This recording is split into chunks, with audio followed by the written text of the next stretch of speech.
Quero nesse momento, antes da oração do sermão e iniciar a mensagem, quero dedicar o dia da comunicação.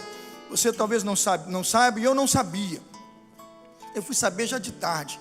Se sabia, me esqueci, porque são tantas datas do calendário denominacional. Mas hoje é o dia batista da comunicação. Nossa equipe de comunicação, som, tecnologia está de parabéns. Montamos rapidamente, irmãos, à tarde, correndo aí um encontro no Zoom. Quem pôde, não é? Quem não pôde, não teve tempo, mas quem entrou lá, entrou. E vamos ver se amanhã a gente melhora. O Rodrigo depois vai capturando mais fotos. A gente vai ampliando essa imagem até que ela vai virar um banner cheio de roxinho, e todo mundo vai estar aí durante a semana, viu, Rodrigo? Me garante aí que essa semana vai ter que caber todo mundo aí. O Moisés vai desdobrando, a cada dia banner atualizado, e a gente vai contar a história da comunicação da igreja, pois ela é feita, irmãos, de muitas mãos, de muitos rostinhos, de muito trabalho, de muita dedicação. Parabéns ao novo diretor Rodrigo Maia, ao vice-diretor Moisés, que em poucos segundos aí durante a tarde fizeram chegar às nossas mãos esse banner comemorativo. Vamos postar agora na linha do tempo, viu, Rodrigo? Bota lá na linha do tempo, na linha de comentários do Instagram, Facebook, o pessoal copiar e vamos repassar. E se você puder soltar as palmas, solta um aplauso aí. Eu vou entrar aqui no Facebook, vamos ver quantos vão aplaudir o Ministério da Comunicação. E bastante gente, ó, bota a mãozinha, aplaude aí e vamos nos alegrar, porque esse grupo tem feito um trabalho espetacular na casa de Deus. Graças a essa equipe de comunicação, você na sua casa hoje está participando do culto. Vamos orar abençoando esse time de Deus. Senhor, nós unimos aqui em oração no dia da comunicação batista para honrar todos os irmãos da igreja que estão nesse ministério. Eu tenho dúvidas agora sobre o número exato de todos que estão no ministério. Além do departamento de 12 irmãos, nós temos um time muito maior. Eu creio que são mais do que 100 pessoas. Nós vamos depois apurar toda essa relação um por um, porque os nomes são importantes e mais importantes que os números. Eu gostaria de honrá-los, a cada um deles. O mais humilde, que apenas fica aqui segurando o cabo, aquele que está aqui apenas para regular a altura das câmeras, aquele que está aqui para manter a iluminação, ó Deus, e apagar a iluminação. Que todos esses que militam na área de comunicação, ó Deus, e hoje trabalham nessa transmissão de apoio ao culto, sejam muito abençoados no dia em que a igreja parou para honrá-los e orar por eles. Muito obrigado, Senhor, pelo esforço incansável, pelo ministério. E se a igreja está no ar de segunda a segunda, de domingo a domingo, e muitas vezes com mais de uma programação durante o dia, é porque esses irmãos estão como sentinelas, apostos para manter esse grande projeto. Nos abençoe como igreja, nos abençoe como liderados e como liderança. É a nossa oração, em nome de Jesus, amém. Deus abençoe e parabéns à nossa equipe e a todos que participam desse grande projeto. O meu apelo, irmãos, agora é que vamos começar a mensagem, e faço um apelo que você multiplique, por favor, aí o nosso link de mensagem, e diga para a pessoa que está em casa: o sermão vai começar. O sermão vai começar. O que fazer agora? A área de comentários agora a gente cessa um pouquinho, ninguém fica digitando agora na linha de comentários, fica atento, né? E vamos todos nós agora abrir as nossas Bíblias, abrir a palavra de Deus e juntos estudar a palavra, ouvir a palavra e crescer juntos na palavra do Senhor. No mês da família, quero lembrar aos irmãos que o nosso tema é mês da família, famílias fortes, igreja forte. Vamos repetir todos juntos? Família fortes, igreja forte. Vamos falar no plural, eu falei em singular, não é? Vamos lá mais uma vez? Famílias fortes, igreja forte. E a nossa divisa, ela está em Efésios capítulo 6, versículo 10, o texto que estamos usando, padrão, é a versão da NVI, diz assim: finalmente fortaleçam-se no Senhor e no seu forte poder. Com esse lindo tema, estamos nós como igreja trabalhando durante todo o mês de maio. Tem sido um projeto idealizado pelo Ministério de Famílias, totalmente montado pelo Departamento de Famílias, e nós, pastores da igreja, eu e o pastor Anderson, estamos executando minuciosamente todo o projeto idealizado e aquilo que foi possível concretizar neste mês em que estamos passando por essa grande pandemia.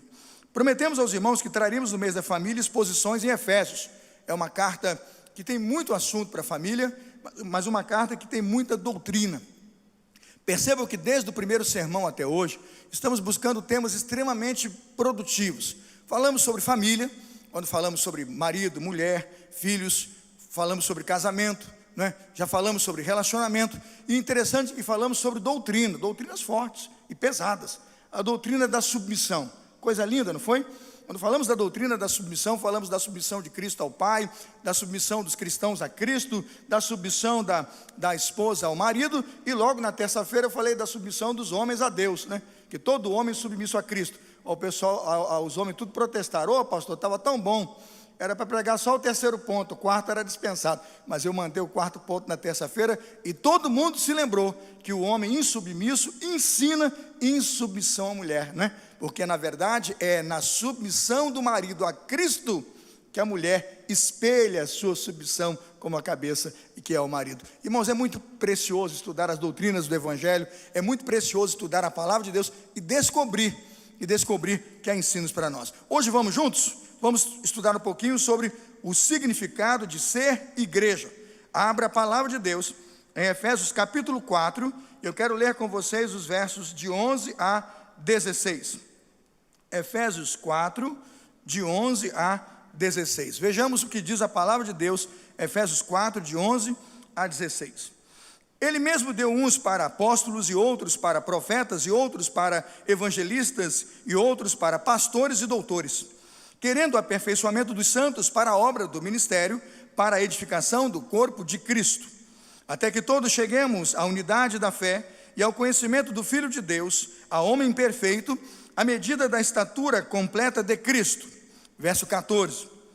Para que não sejamos mais meninos inconstantes, levados em roda por todo vento de doutrina, pelo engano dos homens que com astúcia enganam fraudulosamente. Verso 15 e 16. Antes, seguindo a verdade em amor, cresçamos em tudo naquele que é a cabeça, Cristo, do qual todo o corpo bem ajustado e ligado pelo auxílio de todas as juntas, segundo a justa operação de cada parte, faz o aumento do corpo para a sua edificação em amor. Amém? Que Deus nos abençoe pela sua palavra lida. Irmãos, pensando hoje no significado da igreja, procurando tratar o que significa ser igreja, eu queria pensar primeiramente sobre significados. Desculpa. Eu gosto muito da palavra igreja. Eu pude estudar essa semana a palavra igreja e descobri que a palavra igreja tem uma origem que na verdade não é a origem neotestamentária. A palavra igreja surge no Novo Testamento, tomada por empréstimo de uma palavra usada no mundo grego. O mundo grego, quando dizia eclesia, ou pelo menos a eclésia, que o mundo grego dizia, era quando na verdade as pessoas se reuniam para tratar de negócios do Estado. A ideia é tirar pessoas do Estado para pensar o Estado, tirar pessoas da situação da política para pensar soluções para dentro dela, ou seja, a pessoa era tirada de dentro do sistema para fora do sistema, para prover soluções e apresentá-las ao sistema. Por isso os gregos diziam eclésia. Quando o Novo Testamento precisa de uma palavra para traduzir a carral, que era na verdade no hebraico a comunidade, igreja no Velho Testamento, emprestaram o grego eclesia. Com que sentido? O que o grego significa? A palavra eclesia no grego é convocados ou chamados para fora. É só isso. Fato é que a palavra significa convocados ou chamados para fora. Com esse empréstimo, então, entendemos hoje que quando nos unimos como igreja, nos reunimos como igreja, ou nos denominamos igreja, parte da igreja, ou ser igreja, o que nós estamos dizendo? Eclesia, convocados para fora, chamados para ser de alguma coisa ou de uma proposta diferente. Quem capturou bem a ideia é o apóstolo Pedro, quando em 1 Pedro capítulo 2, versículo 9 diz: o próprio Deus nos chamou do reino das trevas para o quê? Para o reino da sua maravilhosa luz. Quando promovido foi a ideia do sacerdócio da igreja, ou o sacerdócio dos crentes, Pedro então vai dizer, chamados, sim, capturados para fora, tirados do reino das trevas e colocados no reino da sua maravilhosa luz. Isso de fato então, irmãos, é o que significa igreja. Agora, o que houve com o passar dos anos com a palavra igreja? Igreja hoje ganhou muitos sinônimos. Se você fizer uma busca rápida no Google, ou usar os melhores dicionários do mundo inteiro, você vai perceber que igreja não tem mais um significado, tem muitos. Igreja pode se referir ao conjunto, reunião, congregação ou assembleia de cristãos. Está certo, a gente usa a palavra nesse sentido. Igreja pode designar uma instituição organizada e formal, civilmente separada do Estado, ou não, mas normalmente separada do Estado. Que igreja é essa designada como instituição? é aquela igreja que eu sou lá no banco. Chego no banco, o pastor da primeira igreja, com meu estatuto, apresento meu nome, identidade, abro uma conta, não é? Vou no cartório, registro o estatuto da igreja, lá eu sou presidente da igreja.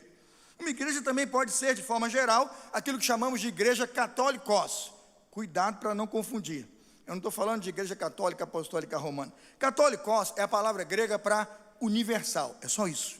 Quer saber o que significa católicos? Significa universal. É uma palavra grega que foi transliterada para o português, católicos, e que, na verdade, traduzida, significa igreja universal.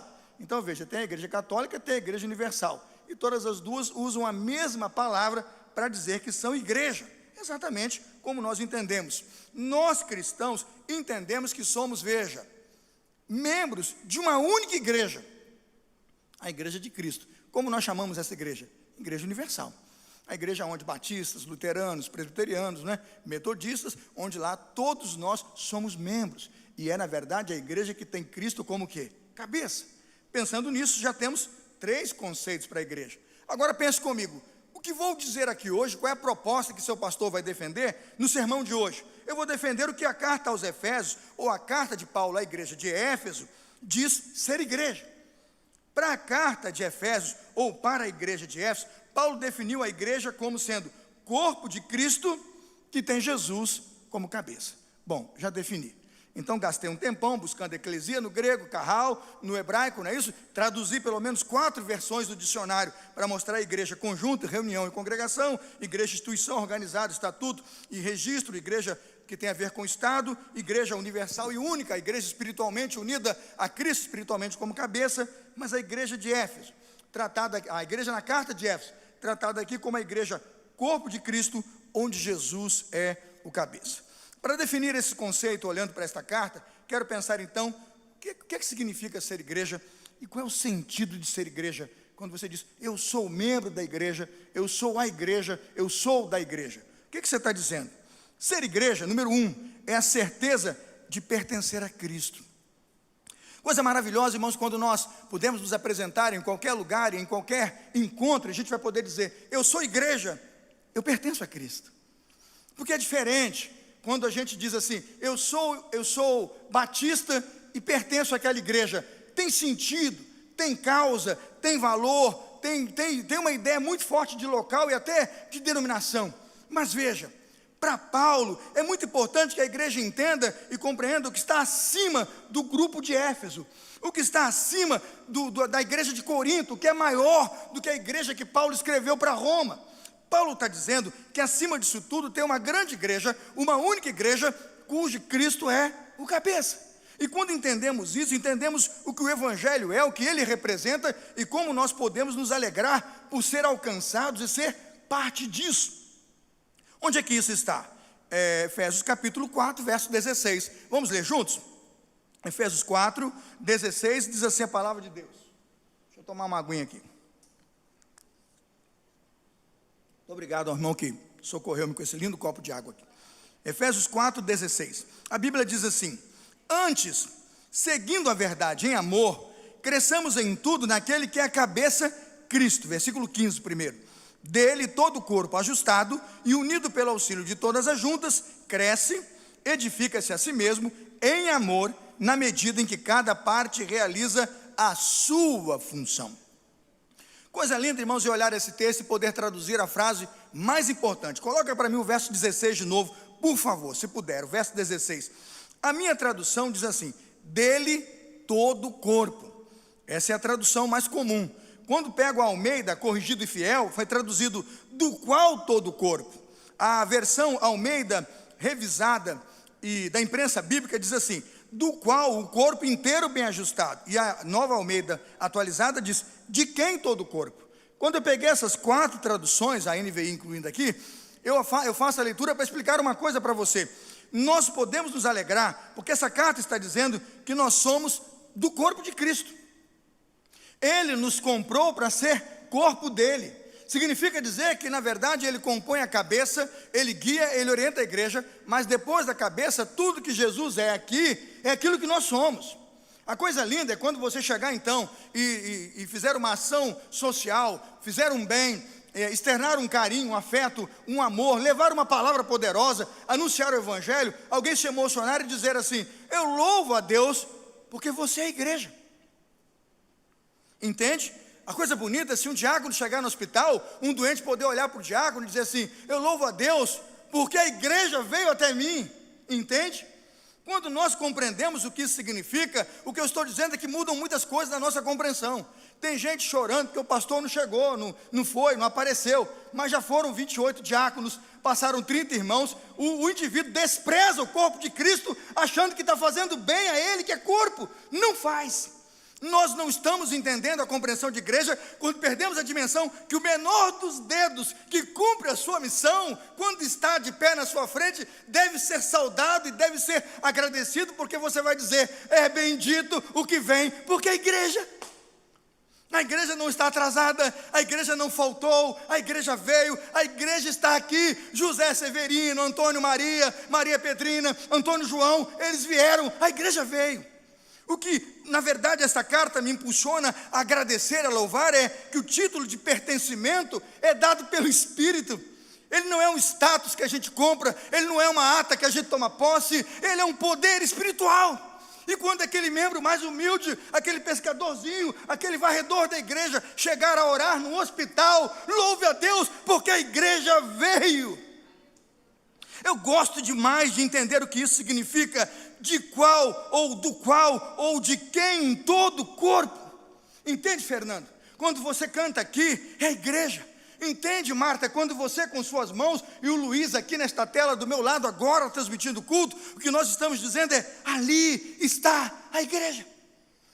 Vamos superar esse mundo pequeno que reduz a igreja a líderes, ou a autoridades, ou a poderes, ou a autarquias. A igreja é todo aquele no qual o Espírito Santo habita, e em nome do Espírito vive, move e existe. Um irmão orando lá nos porões da Antártida, naquele gelo frio, há que ser a igreja de Cristo. É precioso demais entender então que pertencer a Cristo, entenda, é ser igreja. Essa frase vai acabar lá na internet semana que vem, o pessoal fica gravando, né? Mas essa frase é assim, ó: pertencer a Cristo é ser igreja. Esse é o verdadeiro significado de pertencer à igreja. Vou repetir para não confundir. Pertencer a Cristo é ser igreja. E isso é o verdadeiro significado de pertencer à igreja. Nunca diga que você pertence à igreja se não pertence a Cristo. Nunca diga que você é a igreja se você não é de Cristo. Agora, se você é de Cristo, você é a igreja, porque isso é pertencer à igreja. É maravilhoso quando entendemos a diferença substancial, não é do uso das palavras. Parece que o pastor está embelezando as palavras, não, mas elas ganham sentido quando estão nelas o sentido que elas têm. Que coisa preciosa saber que nós então fomos salvos porque Cristo morreu para edificar a sua igreja. O indivíduo olha assim e diz assim: eu fui salvo pela cruz. Eu até entendo o que ele quer dizer, mas se a gente não definir, complica. Sabe por quê? Porque eu não fui salvo pela cruz. A cruz do bandido, lá do lado esquerdo, não me salvou. A cruz do bandido do lado direito não me salvou, e nem salvou aquele bandido. Quem salvou foi Jesus. A cruz de Jesus não salvou ninguém. Aquela cruz, na verdade, fez o meu Cristo morrer. Aquela cruz lá é uma cruz de horror. Eles devem ter tirado Jesus embalado no lençol e colocaram outro daquela cruz e foi crucificando gente. Não é aquela madeira, não é aquele pedaço de pau que fica todo mundo brigando para tentar dizer que tem um pedaço dela rodando por aí, não é? Tem um pano que roda por não sei aonde, um pedaço da cruz que está não sei aonde, um cravo que apareceu na China, e desculpe a China se eu botei na China, eu boto no Japão também, é só uma ilustração, O que eu estou querendo dizer é que a gente tem que ter cuidado para não coisificar o evangelho. A gente coisifica o evangelho de uma forma estranha, que o evangelho vira uma coisificação e perde personificação. Coisa que o evangelho, veja, não pode se dar ao luxo de perder. O evangelho não é uma coisa, o evangelho é uma pessoa. Quando você procurar o evangelho, ele não é um templo. Quando você procurar o evangelho, ele não é madeira. Quando você procurar o evangelho, ele não é uma vela. Quando você procurar o evangelho, ele não é crucifixo. Quando você procurar o evangelho, não é um colar que você compra para passar entre os dedos. Não, o evangelho é Jesus, uma pessoa. Quando eu digo então que eu sou igreja, o que eu estou dizendo? Eu sou igreja porque eu pertenço a Cristo. Cristo é uma pessoa. Veja, Ele é o meu cabeça, o cabeça da igreja, e eu sou submisso ao seu querer e à sua vontade. Quando um homem se submete a Cristo, o cabeça da igreja, é quando mais ele está debaixo do Senhor, da autoridade do Senhor, para ser abençoado pelo Senhor. Pare de coisificar o Evangelho. Fica coisificando o Evangelho, dizendo que é salvo porque carrega um crucifixo, ergue uma cruz, acende uma vela. Isso é coisificar o Evangelho. Nós precisamos personificar o Evangelho. O Evangelho persona é Jesus. O Evangelho é Jesus Cristo, o Filho de Deus, que veio e morreu, ao terceiro dia ressuscitou e conquistou para cada um de nós um lugar na eternidade como filhos de Deus. Não somos salvos então porque pertencemos a uma instituição. Não somos salvos porque o nosso nome foi colocado numa ata. Não somos salvos porque eu abro lá a relação de membros de uma igreja local e o meu nome está lá. Isto não salva. Isto não salva. Nós somos salvos porque estamos sujeitos àquele a quem Deus sujeitou todas as coisas. Vamos entender a doutrina? Efésios 1, 22 e 23. Vai colocar na tela. Efésios 1, 22 e 23. Veja que poder esta palavra. A Bíblia diz: e sujeitou todas as coisas aos seus pés, e sobre todas as coisas o constituiu como cabeça da igreja, que é o seu corpo, a plenitude daquele que cumpre tudo em todos. Efésios 1, 22 e 23. Irmãos, nós somos de Cristo, e nós somos igreja quando estamos sujeitos a Cristo, a quem Deus sujeitou todas as coisas. Cristo eterno, Cristo, o verbo, é maior do que tudo que os homens às vezes tentam ensinar e tentam passar. O Cristo eterno é maior do que todos aqueles que o servem. E o Cristo encarnado foi o maior de todos os servos, pois serviu todos aqueles que o servem. Foi em cima dos ideais de Cristo e de sua vida e da imitação de Cristo que está hoje fundada a igreja. Olha o que o apóstolo Paulo vai dizer em Efésios 2, 20 e 21. Veja o que diz Paulo: edificado sobre o fundamento dos apóstolos e dos profetas, de que Jesus Cristo é a principal pedra da esquina, no qual todo o edifício, bem ajustado, cresce para templo santo no Senhor. Que coisa poderosa, irmãos. A igreja não é um negócio que um terremoto leva, não. Irmãos, edificado sobre o fundamento. Não é? Cristo é, veja, pedra de esquina. Por que essas palavras tão sólidas? Para mostrar a solidez da igreja. Irmãos, eu fico pensando o trabalho que o diabo está tendo nesse tempo. Quando fechou a igreja, pastor, foi a minha saudação na entrada. Eu olho para aquela situação e digo: meu Deus, eu sou o líder da igreja, é a minha posição como pastor, o que fazer? Agora eu fico pensando que furioso está o diabo. O tempo está vazio, a igreja está cheia, irmãos. A igreja está incendiada. Eu imagino o diabo chamando todo mundo naquela sala de Zoom, reunião do inferno, e todo mundo no Zoom e no Meet reunido, e roxinho de cá. E você, diabinha, de onde eu sou? Da Austrália. E você, diabinha, de onde eu sou? Da Tasmânia. E você, diabinha, eu sou da Antártida. E você, diabinha, eu estou aqui no fundo do mar. E os diabinhos tudo no Zoom, no Meet reunido, e tentando criar uma estratégia. E não tem estratégia que segura a igreja. Por quê? Porque a Bíblia diz que nós estamos edificados sobre um fundamento que é Cristo. Edificados sobre uma pedra de esquina, é Cristo, Luciano. Os caras ficam doidos, vão gastar o pacote de Zoom e todo deles, porque não vai ficar pedra sobre pedra. É isso que o Evangelho anuncia. Pode fazer decreto, pode escrever isso, pode botar edital. Onde tiver o poder do Espírito Santo, ali está a igreja. O camarada está em casa, ele, a mãe, o filho, ali está a igreja. É esse o sentido de nós anunciarmos hoje. Você quer entender o sentido e o significado de ser igreja? Celebre a Deus e diga: o significado de ser igreja. Ser igreja é a certeza de pertencer a Cristo. Segundo lugar, e nós vamos trabalhar só mais um ponto. O que significa ser igreja? Ser igreja é ter certeza de que Deus nos adotou como filhos amados. Que coisa boa! Quando a igreja de Éfeso estava perdida e confusa, e chegam muitos ensinos, e tem muitas propostas. Imagina Baco, o deus do vinho, né? Quando ele trata no capítulo 5, não vos embriagueis com o vinho, onde há devassidão e contendas. Paulo sabia que muita gente estava seduzida a ir para o templo de Baco, lá o deus do vinho, ia para lá beber, como hoje um jovem seduzido a ir para a boate e se estribuchar de bebida e droga, e depois ficar lá jogado. Paulo preocupado, dizendo: não vá por aí não. Você quer uma coisa para entorpecer a sua vida, para te enlouquecer, para te encher? Ele fala: encha de Deus, encha-se do Espírito. Quando eu entendo isso, o que eu entendo é que Paulo está dizendo: você quer saber que igreja você é? Você quer saber que legal é ser igreja? Entenda, ser igreja é ter certeza de que Deus nos adotou como filhos amados. Onde está isso? Efésios capítulo 4, versículos de 4 a 6. Dá uma olhada. Efésios 4, de 4 a 6, diz assim: há um só corpo e um só espírito, assim como a esperança para a qual vocês foram chamados é uma só. Agora veja o verso 5. Há um só Senhor, uma só fé, um só batismo. Agora vamos ao verso 6. Olha a primeira frase: um só Deus e o quê? É essa expressão que mostra para nós de onde nós herdamos o sentimento de ser parte de alguém. Nós somos filhos de Deus, um só Deus, a expressão de paternidade, pai de todos.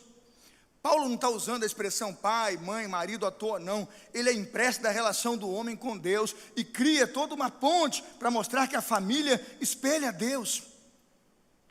Veja o que está escrito: um só Deus e Pai de todos, que é sobre todos, por meio de todos e em todos.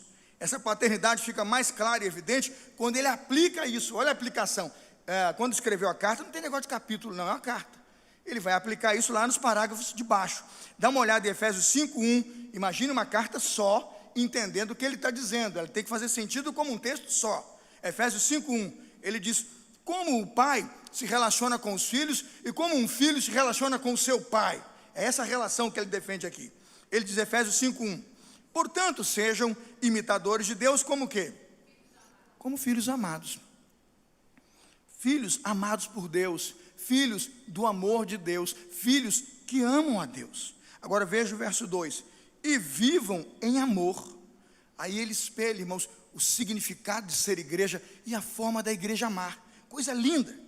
E vivam em amor, como também Cristo nos amou e se entregou por nós como oferta e sacrifício de aroma agradável a quem? A Deus. O que Paulo está dizendo, irmãos, basicamente, são três coisas quando ele aplica o significado de ser igreja como um filho amado. Primeiro, um filho amado sabe que ser igreja é ser uma comunidade de amor. E a igreja existe para viver e experimentar o amor. Agora tenha cuidado para entender o que o amor é e o que o amor faz. É um tal de amor, I love you, hoje aí que dá dó. Dá dó. Deus ama tudo que é de errado que a galera faz. O cara vai, pula carnaval, lava dinheiro no crime organizado, faz tudo de errado. E o sujeito vai lá e diz, esse negócio tem a mão de Deus. Não tem não. Paulo está dizendo que um filho amado de Deus, ao receber o amor doador de Jesus, e sabe que o amor doador de Jesus é um amor sacrificial para perdoar pecados, o que ele faz é detestar o pecado, porque o pecado fez tudo aquilo com Jesus.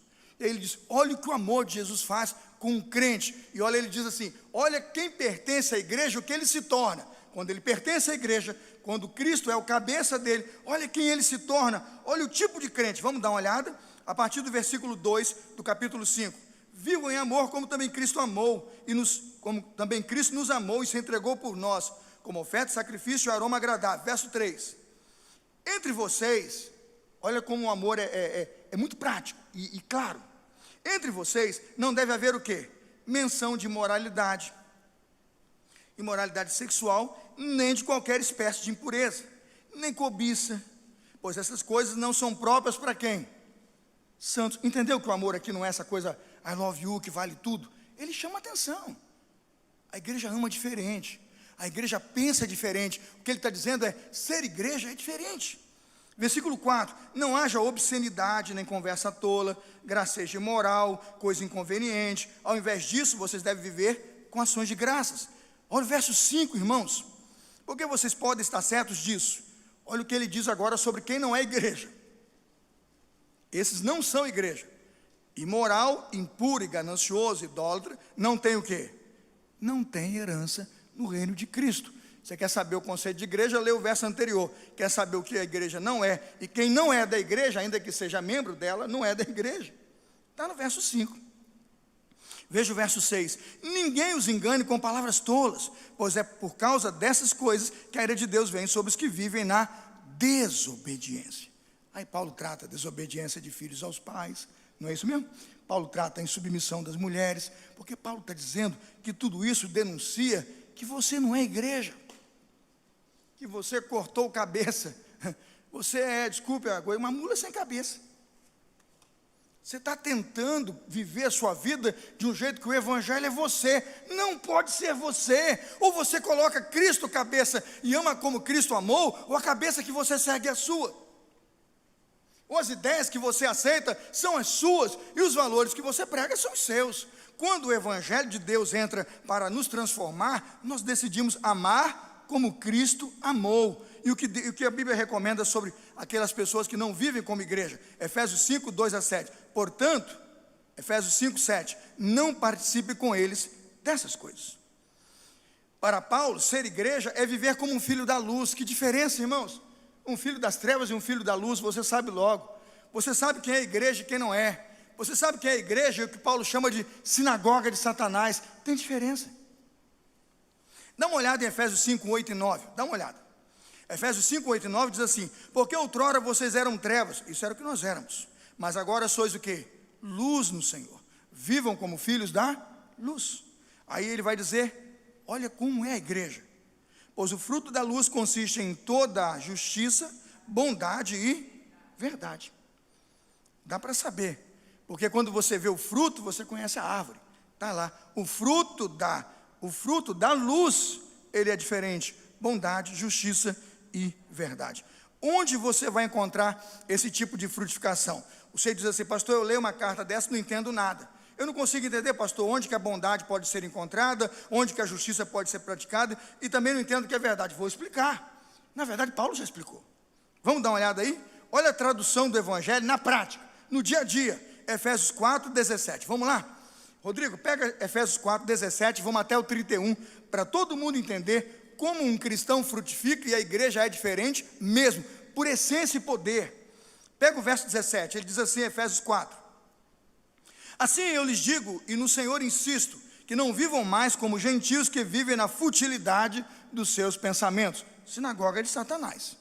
Pensamento fútil, cuidado. Agora veja o 18.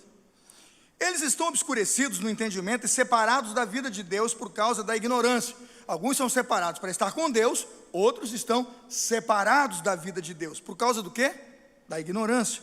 Da ignorância que estão devido ao endurecimento dos seus corações. Por isso a Bíblia diz: se hoje ouvirdes a sua voz, não endureçais os vossos corações.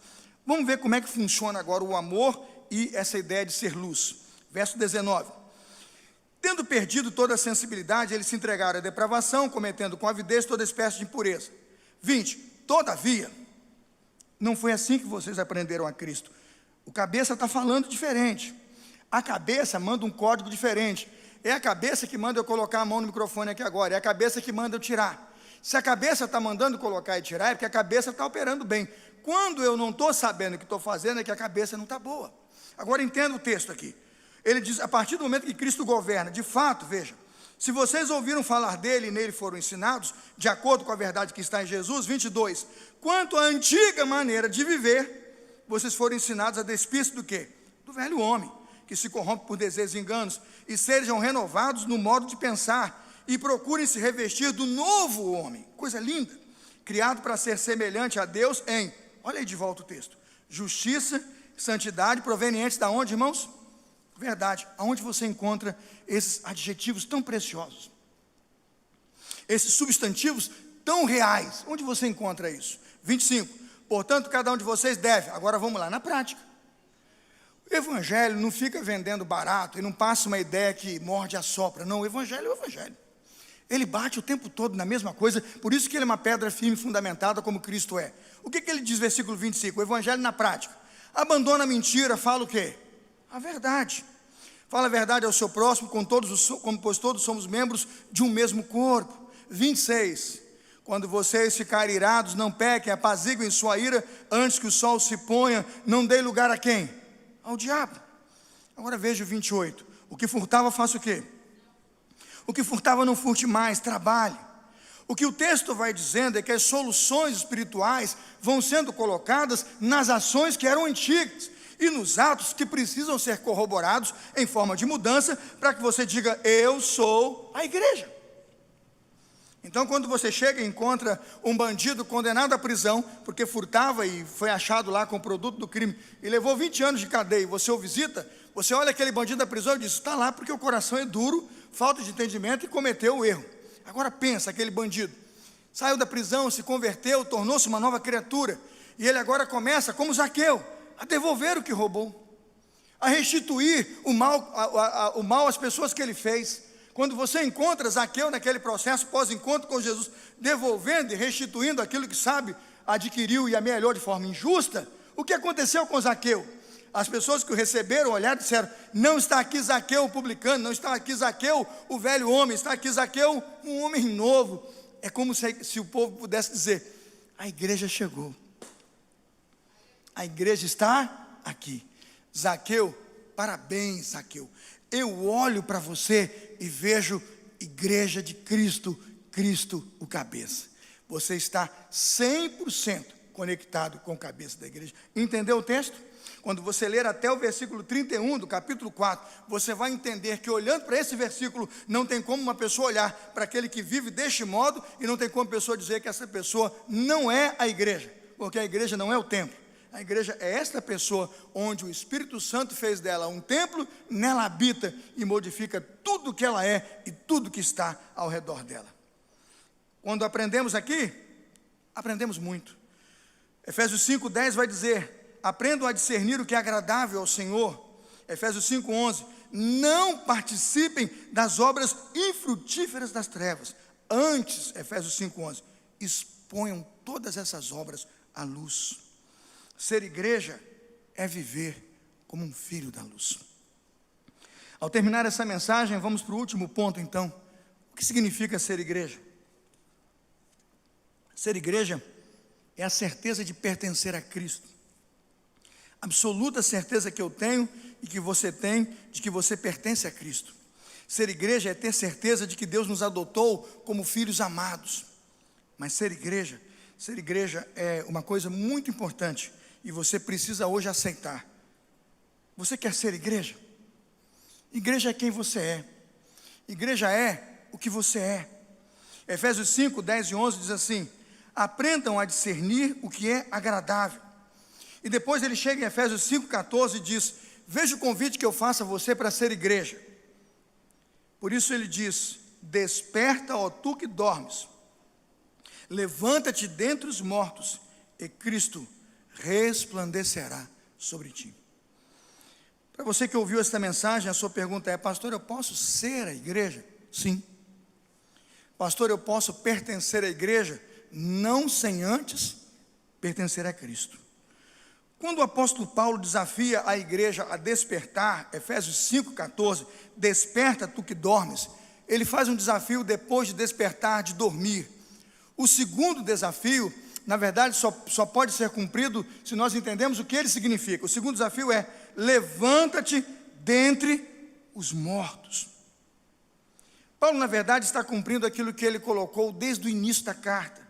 Efésios capítulo 2, versículo 1, Paulo dizia o que nesse versículo está dizendo: vocês estão mortos. Por isso Efésios 5:14 diz: levanta-te dentre os mortos. O que ele está dizendo é: deixa de ser morto, passa a ser igreja. Como? Efésios 2:1, vocês estavam mortos em suas transgressões e pecados. É de se esperar então que em algum momento o apóstolo Paulo desafie a cada um que está morto no seu delito e pecado a romper essa mórbida condição espiritual. Mas o que Deus fez para que eu possa romper a condição de morte na qual eu estou mergulhado? O que Deus fez? Efésios 2, 4 e 5, dê uma olhada. Efésios 2, 4 e 5. Todavia, Deus, que é rico em misericórdia, pelo grande amor com que nos amou, versículo 5, deu-nos vida juntamente com Cristo. Entendeu porque que Paulo está dizendo: desperta tu que dormes, levanta-te dentre os mortos? Ele está dizendo: a morte Jesus já venceu. Você só precisa acordar para isso. Vou traduzir o texto. A morte Jesus já venceu. Você só precisa acordar para isso. Por isso o apelo: desperta tu que dormes, levanta-te dentre os mortos. Ele está dizendo: sai daí, esse lugar não é teu. Você está parado, você está deitado, mas você não está morto. Cristo venceu, acorda. Há uma mensagem: saia dessa mente obscura, saia desse lugar esquisito. Esse lugar não é seu. Desperta tu que dormes. Quando o apóstolo Paulo diz para nós uma mensagem como essa, o que ele está dizendo é que a voz que nos chama para despertar tem poder para nos livrar da morte, e da morte já nos livrou. Eu vou tentar traduzir isso com aquele texto conhecido. Lázaro está morto, irmãos, mortinho. A Bíblia diz que já tem 3 dias que está naquela sepultura. Jesus, João 11:35, chorou, depois de chorar chegou na sepultura. João 11:43, em alta voz. Para que falar alto ou falar baixo? Não faz diferença, está morto. Ele podia falar no ouvido, podia gritar o quanto fosse, Lázaro está morto, mas ele falou em alta voz, vem para fora. A alta voz de Jesus não precisa ser para Lázaro, porque Lázaro não está vivo para ouvir. Mas a alta voz tem a ver comigo e com você, que estamos ouvindo e estamos vendo a cena de que ele vai tirar da sepultura aquele que é morto, entendeu? É, na verdade, o poder de Jesus capaz de tirar da sepultura o morto, e é o poder de Jesus, a alta voz, que pode despertar a sua igreja do sono que a faz pensar que está morta. Desperta, tu que dormes, Cristo já veio, já morreu e ressuscitou, Ele te chama para a vida. O que o Evangelho está dizendo é que ninguém está para além da curva. Você não está numa sepultura perdido, você não está num lugar onde Cristo não pode alcançá-lo. Desperta, tu que dormes. Eu falo com você que está mergulhado nas drogas, desperta, tem salvação para você. Eu falo com você que jogou seu casamento fora e acha que o divórcio agora é um pecado sem perdão. Desperta, tu que dormes, levanta-te dentre os mortos. É esta mensagem que vem ecoando do capítulo 2, onde nós encontramos a mensagem poderosa do Evangelho. Deus nos deu vida juntamente com Cristo. Efésios 2:5, pela graça sois salvos. O culminar de Efésios 2:5 está em Efésios 5:14. É o despertamento provido pelo som da voz de Jesus. É o despertamento provido pela autoridade que é no nome de Jesus. Levanta-te dentre os mortos. Quando nós pararmos para ouvir esse grito, quando nós pararmos para ouvir essa voz, quando nós pararmos para ouvir esse convite, eu vou poder dizer para mim mesmo, Senhor, eu estava morto, mas agora eu entendi, e do sono fui despertado.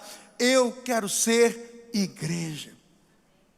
Eu quero ser a igreja. Eu quero pertencer a Jesus para pertencer à igreja. E quero permitir que Jesus Cristo, o cabeça, possa governar a história da minha vida.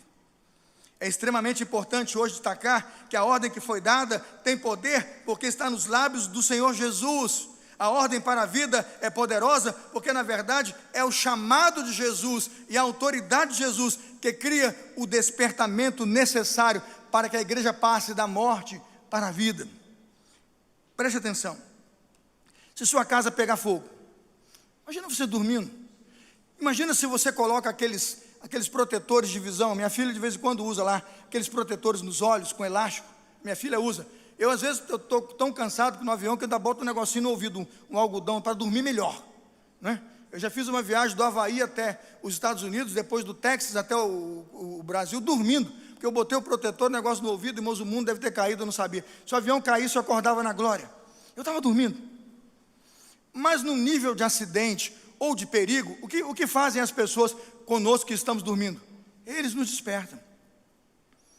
Quando as pessoas sentem medo lá em casa, vão logo para o quarto do pai, mexe no meu pé. Pai, está ouvindo? Eu falo, tô. O que é? É o cachorro, está latindo, ele está animado.